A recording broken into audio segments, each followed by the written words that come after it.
इस वीडियो में हम लोग डिस्कस करेंगे इम्पोर्टेंट इंडेक्स जो 2022, 2023 और कुछ इंडेक्स हम बात करेंगे जो 2021 में जारी किए गए थे। तो यह वीडियो जो है काफ़ी इंपॉर्टेंट है, तो चलिए स्टार्ट करते हैं हम पहले सूचकांक से। हमारे सामने जो पहला सूचकांक है वो है वैश्विक भूखमरी सूचकांक 2023। ये काफ़ी हाईलाइट रहा और ये सूचकांक जो है अक्टूबर के महीने में जारी किया गया। तो इसमें हम ये देखेंगे कि भारत की पोजीशन जो है वैश्विक भुखमरी सूचकांक 2023 में क्या रही और सबसे अच्छी स्थिति में कौन देश रहे, और जितने भी सूचकांक होंगे उनमें हम भारत अपने देश की स्थिति देखेंगे और फिर जो टॉप मोस्ट जो कंट्री हैं उनको देखेंगे, और जो बॉटम से जिन्होंने टॉप किया है, निचले पायदान से जिन्होंने टॉप किया उनको देखेंगे। और इसके साथ में ये हम जानने की कोशिश करेंगे कि ये जो सूचकांक है किन संस्थाओं के द्वारा जारी किया जाता है। तो इसी क्रम में हम पहले स्टार्ट करते हैं वैश्विक भूखमरी सूचकांक 2023 से। ठीक है, तो ये हमारा टॉपिक है। तो वैश्विक भूखमरी सूचकांक 2023 अक्टूबर महीने में जर्मनी की वेल्ट हंगर हिल्फे और आयरलैंड की कंसर्न वर्ल्ड वाइफ।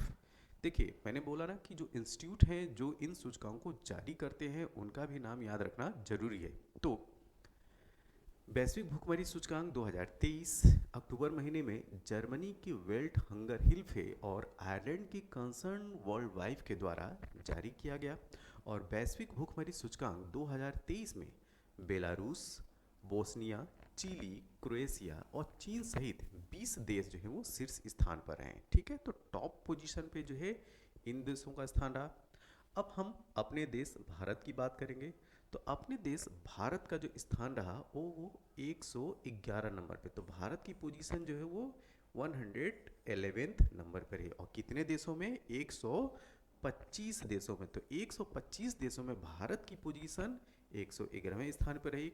और भारत के पड़ोसी देशों की बात किया कर लिया जाए, क्योंकि कभी कभी क्वेश्चन में क्या होता है कि अपने देश की जो रैंक है वो तो पूछा ही जाता है, और साथ में पूछा जाता है अपने जो पड़ोसी देश हैं उनकी भी रैंक पूछी जाती है। तो भारत के जो पड़ोसी देश हैं, श्रीलंका की बात करते हैं तो श्रीलंका जो है 60 नंबर पे, नेपाल 69th, बांग्लादेश 81वां स्थान, पाकिस्तान जो है वो 102वें स्थान पर था।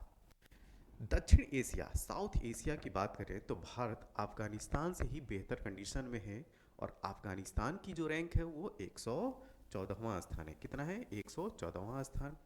अब बात करेंगे अफ्रीका में। तो अफ्रीका में सेंट्रल अफ्रीकन रिपब्लिक देश सबसे नीचे 125वें स्थान पर आया है। तो जैसे मैंने बात किया शुरू में कि जो भी इंडेक्सेस हैं उसमें हम लोग बात क्या करेंगे? भारत की स्थिति, साथ में जो टॉप रैंकर देश हैं उनकी, और जो बॉटम से टॉप करते हैं, जो निचले पायदान पे रहते हैं, उनके बारे में बात करेंगे। और साथ में ये भी देखेंगे कि कौन सा इंस्टीट्यूट या कौन सी संस्था जो है इन इंडेक्स को जारी करती है। अब इसके बाद हम लोग बात करेंगे दूसरे सूचकांक के बारे में। हमारे सामने जो दूसरा सूचकांक है, जो दूसरा इंडेक्स है, वो है वैश्विक नवाचार सूचकांक 2023, जिसको इंग्लिश में बोलेंगे ग्लोबल इनोवेशन इंडेक्स। तो ग्लोबल इनोवेशन इंडेक्स 2023 विश्व बौद्धिक संपदा संगठन, जिसको बोलते हैं, क्या बोलते हैं? वीपो, WIPO। तो वीपो द्वारा यह जारी किया जाता है। ठीक है, तो वर्ल्ड इंटेलेक्चुअल प्रॉपर्टी ऑर्गेनाइजेशन इसको इंग्लिश में बोलेंगे, और हिंदी में क्या बोलेंगे? ग्लोबल वैश्विक या विश्व बौद्धिक संपदा संगठन।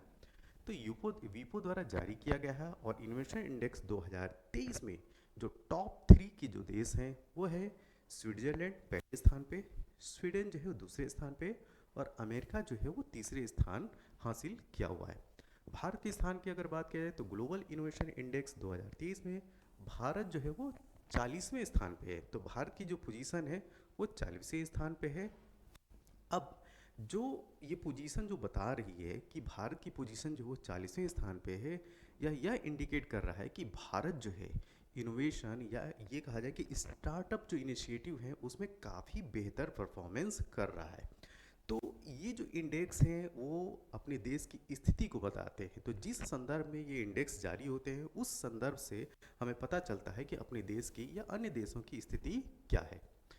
तो इस सूचकांक से यह पता चलता है कि भारत में स्टार्टअप के लिए बेहतर माहौल और नवाचार नवाचार को बढ़ावा मिल रहा है। अब इसी क्रम में हम लोग बात करेंगे दूसरे स्लाइड के बारे में। ठीक, दूसरा है वैश्विक शांति सूचकांक 2023। ध्यान दीजिएगा, जो ग्लोबल पीस इंडेक्स है, अक्सर यूपीपीसीएस के एग्जाम में यहाँ से क्वेश्चन जो है वो पूछा जाता है, और यूपीपीसीएस का ये ट्रेंड रहा है, यहाँ से अक्सर क्वेश्चन आते हैं। ग्लोबल जो भी इंडेक्स होते हैं उसमें ग्लोबल पीस इंडेक्स वो कई बार उन्होंने जो है लगातार पूछा है, तो ध्यान रखिएगा इसको। तो ग्लोबल पीस इंडेक्स 2023 ऑस्ट्रेलिया के सिडनी स्थित, मतलब एक इंस्टीट्यूट है सिडनी में, उस इंस्टीट्यूट का नाम है institute for economics and peace द्वारा जारी किया जाता है। तो अगर आपसे पूछा जाए कि ग्लोबल पीस इंडेक्स किसके द्वारा जारी किया जाता है, तो institute for economics and peace द्वारा जारी किया जाता है, और यह इंस्टीट्यूट है कहाँ पे, ऑस्ट्रेलिया के सिडनी शहर में।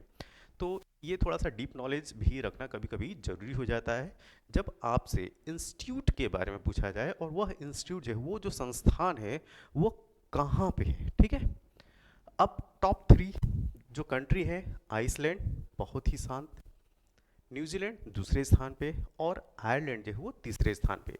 तो ये जो क्रम है, आइसलैंड, न्यूजीलैंड और आयरलैंड, तो ये जो 3 देश हैं वो टॉप 3 वाले हैं। इसके साथ में भारत की बात करते हैं, तो भारत जो है ग्लोबल पीस इंडेक्स में 163, मतलब टोटल जो कंट्री हैं वो कितने हैं, 163। 163 में भारत की पोजीशन जो है वो 126 है। तो भारत जो है 126वें स्थान पे है, कितने देशों में, 163 देशों में। अब पिछले साल की बात कर लें 2022, तो 2022 में भारत का स्थान जो है 135वें स्थान पर रहा।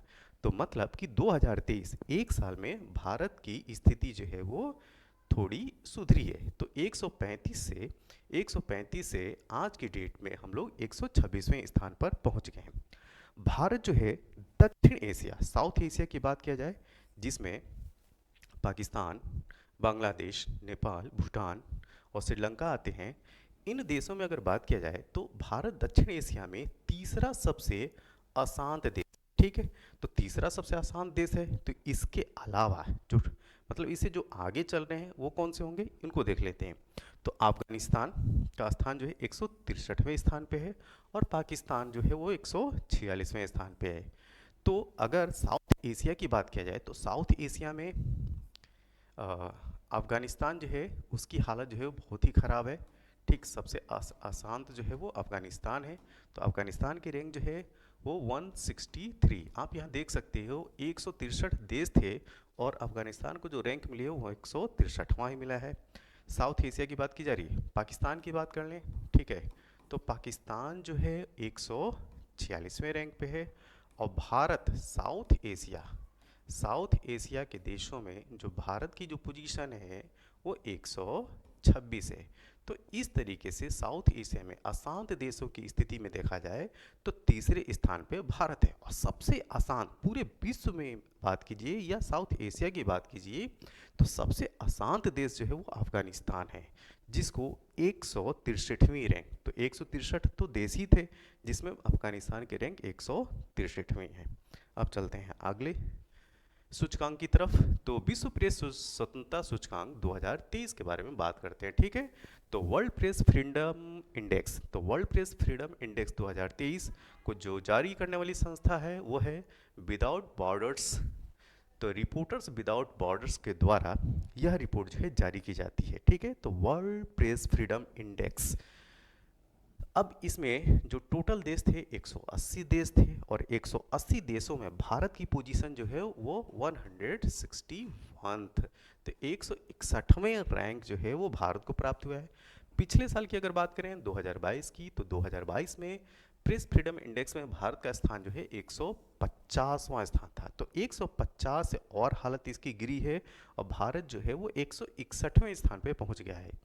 तो वर्ल्ड प्रेस फ्रीडम इंडेक्स में भारत की स्थिति जो है दिन प्रतिदिन जो है वो नीचे ही जा रही है। ठीक है, तो ये ध्यान रखिएगा।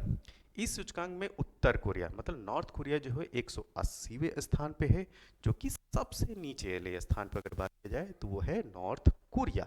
ठीक है, तो नॉर्थ कोरिया जो है एक क्लोज्ड इकोनॉमी के तरीके से बिहेव करता है, तो वहाँ पे हम जो है प्रेस फ्रीडम की तो बात कर ही नहीं सकते।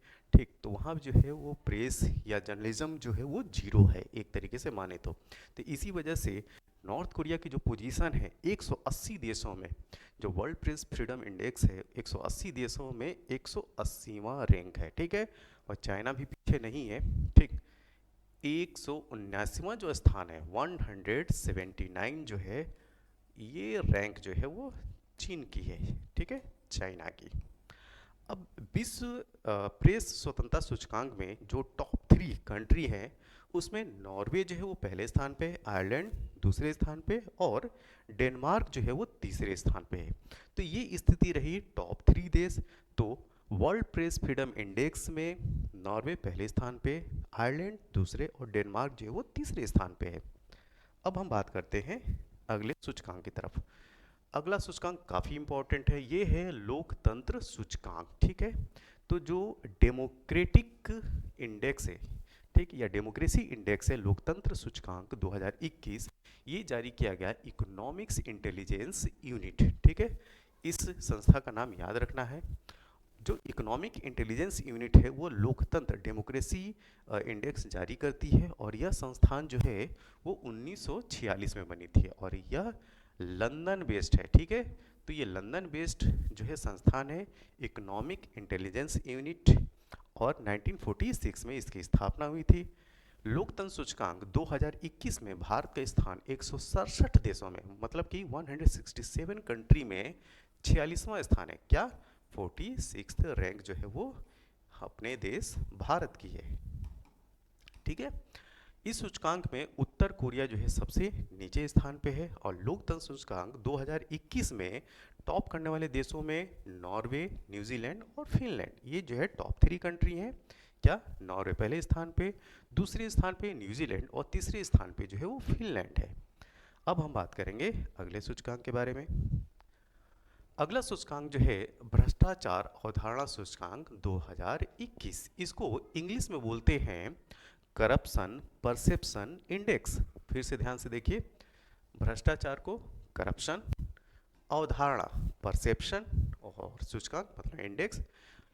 इसको जारी कौन करता है? तो जर्मनी स्थित ट्रांसपेरेंसी इंटरनेशनल द्वारा भ्रष्टाचार अवधारणा सूचकांक को जारी किया जाता है, और करप्शन परसेप्शन इंडेक्स 2021 के अनुसार न्यूजीलैंड पहले स्थान पे, ठीक है, फिनलैंड दूसरे स्थान पे और डेनमार्क जो है वो तीसरे स्थान पे। इसमें ये जो तीनों हैं, ठीक है, न्यूजीलैंड, फिनलैंड और डेनमार्क, ये तीनों को जो है, तीनों को स्कोर जो प्राप्त हुआ है वो 88 प्राप्त हुआ है, और तीनों संयुक्त रूप से पहले स्थान पे हैं। इस वजह से ये भी पहले स्थान पे, फिनलैंड भी और डेनमार्क भी जो है पहले स्थान पे, तो संयुक्त रूप से ये पहले स्थान पर रहे हैं। और 40 अंकों के साथ भारत की स्थिति, 40 अंकों के साथ भारत की स्थिति जो है 180 देशों में 50वां स्थान रहा। तो भारत की जो रैंक है वो है 85th। ठीक है, अगर आपसे पूछा जाए भारत किस स्थान पर रहा global perception index corruption perception index में, तो 50वीं रैंक पे। अफ्रीका महाद्वीप, अफ्रीका कॉन्टिनेंट की जो सोमालिया और दक्षिण सूडान जो है अंतिम स्थान पर है। तो अगर आपसे पूछा जाए कि जो करप्शन परसेप्शन इंडेक्स है सबसे नीचे स्तर पे कौन रहा, तो वो है सोमालिया और साउथ सूडान। तो अफ्रीका के सोमालिया और साउथ सूडान जो है वो सबसे निचले पायदान पर रहे, किसमें? करप्शन परसेप्शन इंडेक्स 2021 में। दूसरा जो इंडेक्स है मानव विकास सूचकांक 2020। ठीक है, तो मानव विकास सूचकांक 2021 में जारी हुआ, तो संयुक्त राष्ट्र विकास कार्यक्रम यूएनडीपी के द्वारा यह जारी किया जाता है। क्या? United Nation development program. तो यूएनडीपी का फुल फॉर्म क्या है? United Nation development program. तो ह्यूमन डेवलपमेंट इंडेक्स में भारत का स्थान जो है 191 देशों में 132वां स्थान रहा।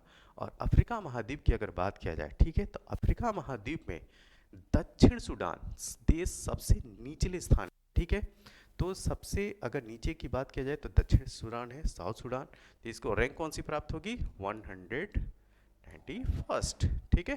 तो क्योंकि 191 देश थे तो इसमें जो है स्थिति जो अगर बात किया जाए 191 देशों में मानव विकास सूचकांक में साउथ सूडान जो है वो सबसे नीचे के स्थान पे है। अगर बात करें टॉप 3 देश कौन से हैं तो शीर्ष 3 देश में स्विट्जरलैंड जो है वो पहले स्थान पे, नॉर्वे दूसरे स्थान पे और आइसलैंड जो है वो तीसरे स्थान पे है। तो टॉप 3 कंट्री में स्विट्जरलैंड, नॉर्वे और आइसलैंड है।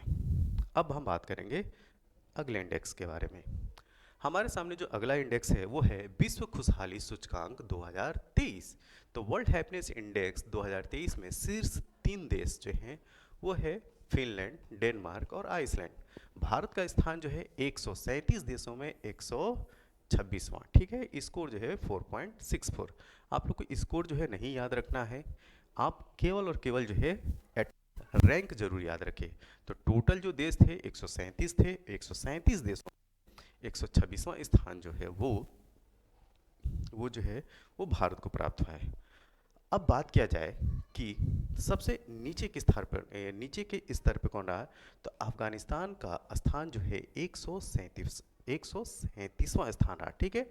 तो 137th रैंक जो है वो अफगानिस्तान को प्राप्त हुआ, ठीक है।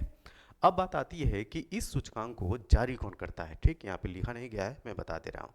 इसको जारी करने वाली जो संस्था है United nation sustainable solution network के द्वारा यह सूचकांक जो है वो जारी किया जाता है।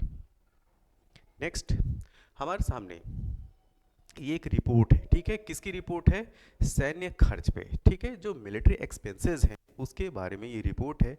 तो सैन्य खर्च की रिपोर्ट जो है वो सीपरी के द्वारा जारी किया जाता है। किसके द्वारा? सीपरी। अब बात आती है कि सीपरी का फुल फॉर्म क्या होता है, तो इसका फुल फॉर्म होता है Stockholm international peace and research institute. फिर से मैं बोल रहा हूँ, Stockholm international peace and research institute, ठीक। अब इसके साथ आप देख ही रहे हैं कि इसके साथ जो है शहर का नाम जो है जुड़ा हुआ है। कौन सा शहर? स्टॉकहोम। तो स्टॉकहोम तो जो बेस्ट इंस्टीट्यूट है सीपरी, इसके द्वारा जो है सैन्य खर्च का ब्यौरा जो है हर साल जारी किया जाता है, ठीक है। तो स्टॉकहोम स्थित सीपरी ने विभिन्न देशों के सैन्य खर्च पर रिपोर्ट जारी की है और इस रिपोर्ट के अनुसार अमेरिका जो है वो सबसे ज़्यादा सैन्य खर्च करने वाला देश है। तो अगर आपसे पूछा जाए सबसे ज़्यादा जो है मिलिट्री एक्सपेंसेस या सैन्य खर्च जो है किस देश का है, तो वो है अमेरिका। दूसरे स्थान पे जो है चाइना है और तीसरे स्थान पे हम मतलब कि भारत, ठीक है। तो टॉप 3 में अमेरिका पहले स्थान पे, चीन दूसरे स्थान पे और भारत जो है वो तीसरे स्थान पे है, ठीक है। अब हम बात करेंगे कि भारत जो है वो सैन्य खर्च कितना करता है। तो भारत के द्वारा 76.6 बिलियन डॉलर के साथ ये तीसरे स्थान पे है। जो सबसे ज़्यादा अमेरिका जो खर्च करता है वो कितना करता है, तो अमेरिका के द्वारा 778 बिलियन डॉलर, ठीक है। इसका मतलब जितना खर्चा अमेरिका करता है, ठीक है, सैन्य खर्च, हम जो है 10% भी उसका नहीं करते, ठीक है। अगर 778 बिलियन डॉलर का 76.6 बिलियन डॉलर से कंपेयर करेंगे तो 778 बिलियन डॉलर के कंपेयर में भारत का खर्चा जो है वो 10% से भी कम है, ठीक है। लेकिन इतना खर्चा करने के साथ भारत जो है विश्व पटल पे तीसरे स्थान पे है। अब हम बात कर लेते हैं चाइना। चीन जो है 252 बिलियन डॉलर जो है वो सैन्य खर्च है चाइना का, चीन का। अब भारत और चीन की तुलना करें तो ये 7×21 मतलब लगभग 3 से 3.5 गुना ज़्यादा खर्च चीन करता है, ठीक है। तो 252 बिलियन डॉलर के साथ चीन जो है वो सेकंड स्थान पे है। अमेरिका 778 बिलियन डॉलर खर्च के साथ पहले स्थान पे है और भारत जो है वो तीसरे स्थान पे, ठीक है। अब चौथे स्थान पे आता है ब्रिटेन। ब्रिटेन खर्च करता है 68.6 बिलियन डॉलर। पांचवें स्थान रूस, ये करता है 65 बिलियन डॉलर। तो ये जो है टॉप 5 देश थे। पहले स्थान पे अमेरिका, दूसरे पे चीन, तीसरे पे भारत, चौथे पे ब्रिटेन और पांचवें पे जो है वो रूस है। 2021 की अगर बात करें, 2021 में सैन्य खर्च टोटल जो है 2.1 ट्रिलियन डॉलर तक अपने रिकॉर्ड स्तर तक पहुंचा है। इसका मतलब कि हाल फिलहाल के वर्षों में जो भी देश हैं, ठीक है, ग्लोबल पर्सपेक्टिव की बात करें तो जो भी देश हैं वो बहुत ज़्यादा सैन्य खर्च कर रहे हैं। सिप्री का अन्य रिपोर्ट के अनुसार अमेरिका जो है वो 40% हथियारों का सबसे बड़ा निर्यातक है, ठीक है। तो अगर अगर बात किया जाए कि सबसे ज़्यादा निर्यात कौन करता है, तो सबसे ज़्यादा निर्यातक देश के रूप में जो है वो एक्सपोर्टिंग कंट्री के रूप में है अमेरिका। तो पूरे जो वीपन्स हैं, जो हथियार हैं, उसमें 40% एक्सपोर्ट जो है वो अमेरिका के द्वारा किया जाता है। अब जब हम एक्सपोर्ट की बात करते हैं, निर्यात की बात करते हैं, तो इसी के साथ हम लोग बात करेंगे कि सबसे ज़्यादा आयात कौन करता है, ठीक है, इंपोर्ट कौन करता है। तो भारत जो है वो सबसे ज़्यादा हथियारों का जो है वो इंपोर्ट करता है, ठीक। भारत जो है 11% सबसे सबसे बड़ा आयातक देश है, ठीक है। तो 11% मतलब कि जितना भी इंपोर्ट होता है हथियारों का, उसमें भारत की पोजीशन जो है वो 11% के साथ सबसे टॉप पे है। और अमेरिका जो है एक्सपोर्ट, सबसे ज़्यादा हथियारों का एक्सपोर्ट जो है अमेरिका करता है, और कितना परसेंट कवर कर रहा है मार्केट? 40% एक्सपोर्ट जो है वो अमेरिका हथियारों का करता है। और टोटल 2021 में टोटल जो सैन्य खर्च है, मिलिट्री एक्सपेंसेस जो हैं 2.1 ट्रिलियन डॉलर, ठीक है, अप्रॉक्स भारत की जीडीपी के बराबर। अगला इंडेक्स है ग्लोबल जेंडर गैप इंडेक्स। ये काफ़ी इंपॉर्टेंट इंडेक्स है, ठीक है।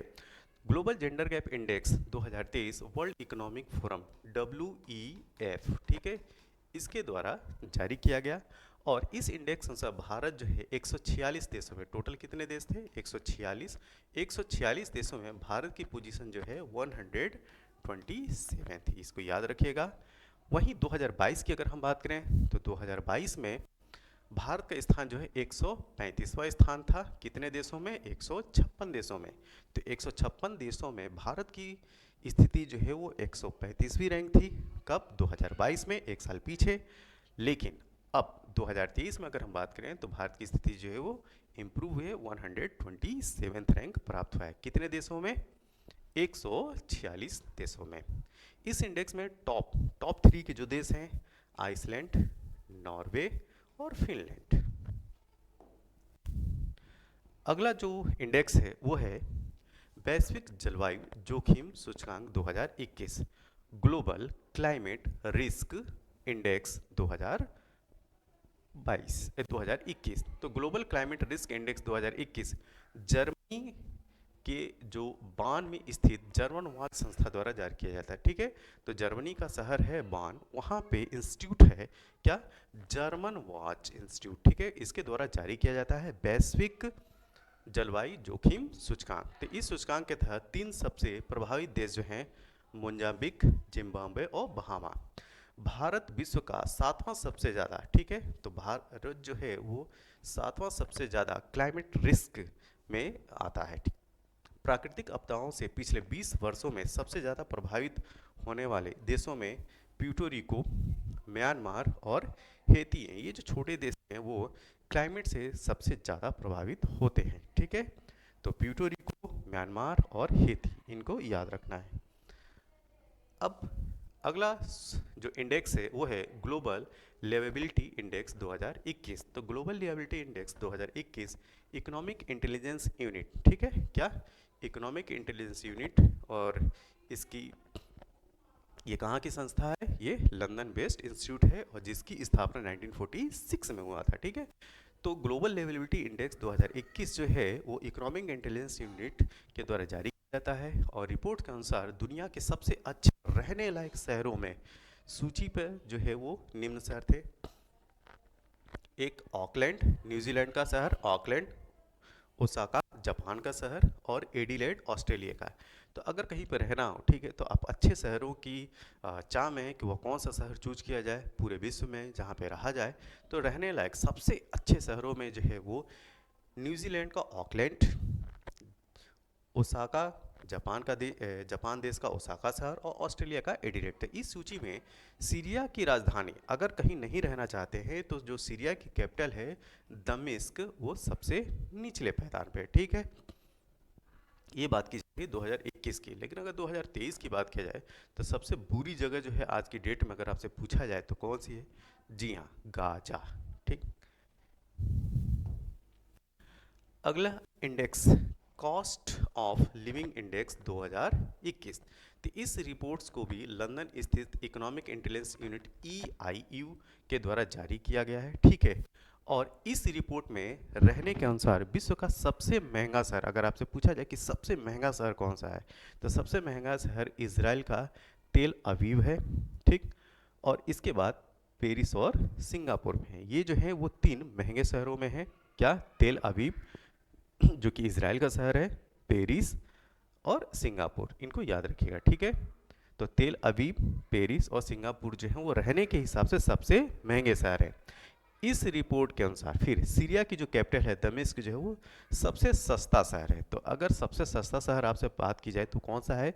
तो सीरिया की जो कैपिटल है दमिश्क, वो जो है वो सबसे सस्ता शहर माना गया है। अब बात करेंगे हम लोग पर्यावरण प्रदूषण सूचकांक 2022 के बारे में। ठीक है। तो पर्यावरण मतलब कि एनवायरमेंट, प्रदूषण पॉल्यूशन इंडेक्स या एनवायरमेंट परफॉर्मेंस इंडेक्स है एक्चुअल में। ठीक है। तो पर्यावरण प्रदूषण सूचकांक 2022 जो है वो येल और कोलंबिया विश्वविद्यालय द्वारा जारी किया गया। तो अगर आपसे बात किया जाए कि पर्यावरण प्रदूषण सूचकांक किसके द्वारा जारी किया जाता है, तो ये येल और कोलंबिया विश्वविद्यालय द्वारा पर्यावरण प्रदूषण सूचकांक को जारी किया जाता है। EPI 180 देशों में को 40 प्रदर्शनकारकों में स्थान दिया गया है और इस सूचकांक में भारत का जो स्थान है सबसे नीचे। ठीक है। तो भारत को जो है 180 देशों में 180 देशों में जो है 180वां रैंक प्राप्त हुआ है। तो भारत जो है सबसे निचले पायदान पे है। अब भारत के साथ नाइजीरिया भी सबसे नीचे स्थान पे है। ठीक। डेनमार्क का स्थान जो है वो सबसे ऊपर है। तो अगर बात की जाए कि पर्यावरण प्रदूषण सूचकांक में सबसे अच्छा, इस सबसे अच्छी स्थिति में कौन है, तो वह है डेनमार्क। ठीक है। तो डेनमार्क की स्थिति जो है वो सबसे अच्छी है। अब बात करते हैं अगले इंडेक्स के बारे में। अगला इंडेक्स है वैश्विक खाद्य सुरक्षा सूचकांक 2022। तो हाल ही में इकोनॉमिक इम्पैक्ट, ठीक है, इसको याद रखिए, इकोनॉमिक इम्पैक्ट द्वारा 2022 के लिए वैश्विक खाद्य सुरक्षा सूचकांक रिपोर्ट जारी की गई और यह सूचकांक फिनलैंड, इस सूचकांक में जो फिनलैंड है वो टॉप पे रहा। ठीक है। तो फूड और फिनलैंड, इसको याद रखिएगा। तो खाद्य सुरक्षा सूचकांक जो ग्लोबल फूड सेफ्टी इंडेक्स 2022 है, फिनलैंड जो है वो टॉप पे रहा। फिनलैंड के बाद आयरलैंड दूसरे स्थान पर, नॉर्वे जो है वो तीसरे स्थान पे। तो टॉप 3 के देश कौन कौन से हो गए? फिनलैंड पहले स्थान पे, उसके बाद आयरलैंड और तीसरे स्थान पे है वो नॉर्वे। भारत की पोजीशन देते हैं। भारत अल्जीरिया के साथ जो है 68वें स्थान पे है। ठीक है। तो भारत की पोजीशन कौन सी? 68th रैंक भारत को है। और इस इंडेक्स में सीरिया सबसे निचले स्थान पे है। ठीक है। तो की जो पोजीशन है वो 113वें स्थान पे है। ठीक है। तो वैश्विक खाद्य सुरक्षा सूचकांक 2022 में भारत और अल्जीरिया के साथ जो है वो 68वें स्थान पे है और इस इंडेक्स में सीरिया जो है सबसे निचले पायदान मतलब 113वें स्थान पे है। दक्षिण अफ्रीका 59वें स्थान के साथ अफ्रीका का सबसे अधिक खाद्य सुरक्षा वाला देश रहा है। देखिए जो साउथ अफ्रीका की, दक्षिण अफ्रीका की जो बात की जा रही है वो केवल जो है वो अफ्रीका महाद्वीप, जो अफ्रीकन कॉन्टिनेंट है उसमें सबसे अच्छी जो स्थिति है वो है साउथ अफ्रीका की। ठीक। और ओवरऑल ग्लोबल पोजीशन में साउथ अफ्रीका को जो है 59वां रैंक, 59th रैंक प्राप्त हुआ है और अफ्रीका का जो है सबसे अधिक अफ्रीका का जो सबसे अधिक खाद्य सुरक्षा वाला जो देश है वो दक्षिण अफ्रीका है। ठीक। इन जो ग्लोबल या वैश्विक स्तर के जो सूचकांक हैं, इन सूचकांकों के साथ हम लोग बात करेंगे कि नीति आयोग के द्वारा जो रिपोर्ट या पॉलिसीज़ लागू की जाती हैं उनको भी एक सरसरी निगाह से देख लेते हैं, क्योंकि अक्सर एग्जाम में जो है नीति आयोग की रिपोर्ट्स पूछे जाते हैं। जैसे 4 ऑप्शन दे दिया जाएगा और उसमें पूछा जाएगा कि इनमें से आप ये बताइए कि कौन जो है नीति आयोग के द्वारा जारी किया जाता है, या इनमें से कोई रिपोर्ट जो है उठा ली जाएगी और पूछा जाएगा कि यह किस संस्था के द्वारा जारी किया जाता है। तो दोनों तरीके से जो है इन प्रश्नों को देखिएगा। तो उस पॉइंट ऑफ व्यू से ये जो लिस्ट है वो काफ़ी इंपॉर्टेंट है, तो इस लिस्ट को देख लेते हैं। ठीक है, पहला जो है SDG इंडिया इंडेक्स। ठीक है, तो सस्टेनेबल डेवलपमेंट गोल इंडिया, यहाँ पे बात की जा रही है इंडिया की। ठीक है, ये इंडेक्स जो है नीति आयोग के द्वारा जारी किया जाता है। ठीक है, समग्र जल प्रबंधन सूचकांक composite water management index NITI Aayog. अटल इनोवेशन मिशन, ये जो है वो कई बार ये क्वेश्चन पूछा जा चुका है यूपीएससी में, तो 2 बार ये क्वेश्चन पूछा जा चुका है कि अटल इनोवेशन मिशन जो है वो किस संस्था के द्वारा यह रिपोर्ट जारी की जाती है। ठीक, जो 7 प्रोग्राम है, ठीक है, 7 कार्यक्रम जो है वो भी नीति आयोग के प्रोग्राम है। आकांक्षी जिला कार्यक्रम एस्पायरेशनल डिस्ट्रिक्ट प्रोग्राम भी जो है वो नीति आयोग का है। School education quality index, district hospital index. ठीक, स्वास्थ्य सूचकांक, ठीक, स्वास्थ्य सूचकांक 2019 से स्टार्ट है, ये भी जो है नीति आयोग का ही इनिशिएटिव है। समग्र स्वास्थ्य सूचकांक कंपोजिट हेल्थ इंडेक्स भी जो है नीति आयोग का है। डिजिटल परिवर्तन सूचकांक डिजिटल ट्रांसफॉर्मेशन इंडेक्स भी नीति आयोग का है। कृषि विपणन किसान हितैषी सुधार सूचकांक agriculture market and farmer friendly reform index, ये भी नीति आयोग का है। और भारत नवाचार सूचकांक इंडिया इनोवेशन इंडेक्स। ठीक है, जैसे हम लोगों ने इसी सूचकांकों की लिस्ट में हमने जाना ग्लोबल इनोवेशन इंडेक्स, तो ग्लोबल इनोवेशन इंडेक्स जो है विपो के द्वारा जारी किया जाता है। लेकिन अगर आपसे पूछा जाए कि इंडिया इनोवेशन इंडेक्स मतलब भारत नवाचार इंडेक्स किसके द्वारा जारी किया जाता है, तो वो नीति आयोग के द्वारा। महिला उद्यमिता मंच वीमेन इंटरप्रेन्योरशिप प्लेटफॉर्म, ये भी जो प्लेटफॉर्म है वो नीति आयोग का ही है। ठीक, सुशासन सूचकांक, ठीक है, गुड गवर्नेंस इंडेक्स भी नीति आयोग के द्वारा ही जारी किया जाता है। हाँ, ये है कि नीति आयोग के साथ इस इंडेक्स को प्रिपेयर करने में कुछ अन्य संस्थाएं भी जुड़ी रहती हैं। ठीक है, तो ये कुछ इम्पोर्टेंट जो है इंडेक्स थे, या ये कहा जाए कुछ पहल थे जो नीति आयोग के द्वारा स्टार्ट किया गया है। तो ये इंडेक्स भी काफ़ी इंपॉर्टेंट है, इसको भी मेमोराइज करना जरूरी है। ये जो पूरा वीडियो है, इस वीडियो की पीडीएफ के लिए आप हमारे Telegram channel the Prayagraj institute को ज्वाइन कीजिए और इस वीडियो की पीडीएफ को प्राप्त कीजिए। तब तक के लिए थैंक यू, धन्यवाद।